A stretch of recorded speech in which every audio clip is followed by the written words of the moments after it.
రాధ నన్ను ఎన్నోసార్లు అడుగుతుంది ఈ మోహం ఇంకా ప్రేమలో వ్యత్యాసం ఏమిటి అని. సోదరుడు కూడా అర్థం చేసుకోలేకపోయాడు.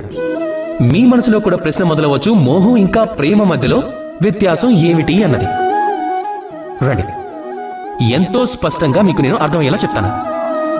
ఒకవైపు మీరు జ్ఞాపకం చేసుకోండి, ఒక చేపని ఏదైతే నీళ్ళల్లో ఉంటుందో అక్కడ అది ఆడుతూ ఉంటుంది. ఎప్పుడైనా వేడి కారణంగా ఆ నీరు ఎండిపోతుంటే అప్పుడు తను అది విడిచి వెళ్ళిపోదు, అక్కడే ఉంటుంది.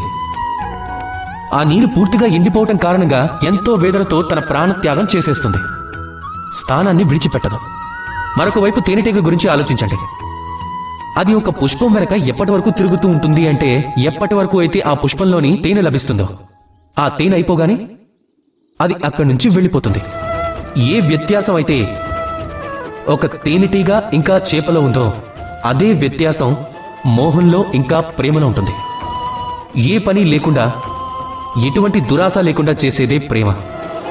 ఇక ఏదో పొందాలి అనుకుంటూ ప్రయత్నం చేసేదే దాన్ని మోహం అంటారు. అందుకే ఈ మోహాన్ని త్యాగం చేసేయండి, మనస్ఫూర్తిగా ప్రేమిస్తూ ఉండండి. రాధాకృష్ణ.